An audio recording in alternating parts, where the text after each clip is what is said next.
We've seen how important it is to decide where you're storing your macros and that you give them a name with no spaces and hopefully a sensible name so that you know what each macro does. The last vitally important bit to take on board is whether you're going to record your macros as absolute or relative. Let's show this in a demonstration. So we're starting with the blank book, and what I'd like to do is record a new macro. Now you'll see the option just below here that says use relative references. Without that activated, it's absolute. So I'm going to record the macro. I'm going to call it absolute. Let's store it in this workbook because it's no use to anywhere else. Okay, I'm on A1, and because I'm recording absolute, it remembers A1. I'm going to put Guy Vaccaro, and then let's just auto fit and stop. So that one was recorded absolutely. So regardless of wherever I am on the sheet, I could be over here. If I rerun that macro, it always puts my name in A1 and widens column A. If I then record another macro and ask it to record relatively, then it will record any movements relative to the start of the macro. So I'm actually going to start here. G9. Doesn't really matter where I start, but it's just to show that we're not anywhere near A1. I want to record a new macro. I'm going to call this one relative. Okay.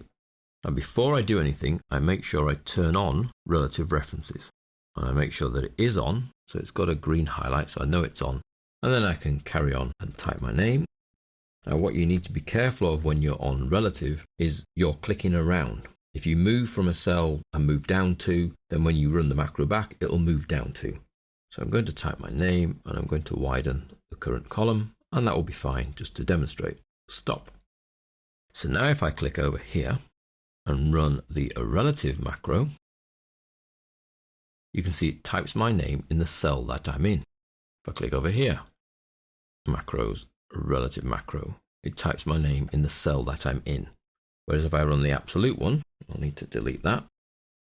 Even if I'm over here and I run the absolute one, it always goes to A1 to type my name in. So absolute referencing, which is relative referencing not activated, it deals with actual cell references. So if you do something to A1 or you do something to K10, then that's the cell it does it to when it plays it back. Activate relative references, and what it does is it works relative to where your start point is. So when you recorded it, it didn't matter that you were in A1 or F2 or G9. It just mattered that when you played it back, it moved the same relative distance. So if I started here and recorded, but then moved 3 cells to the right and then started doing some actions, when it played back, it would always move 3 cells to the right before it played back.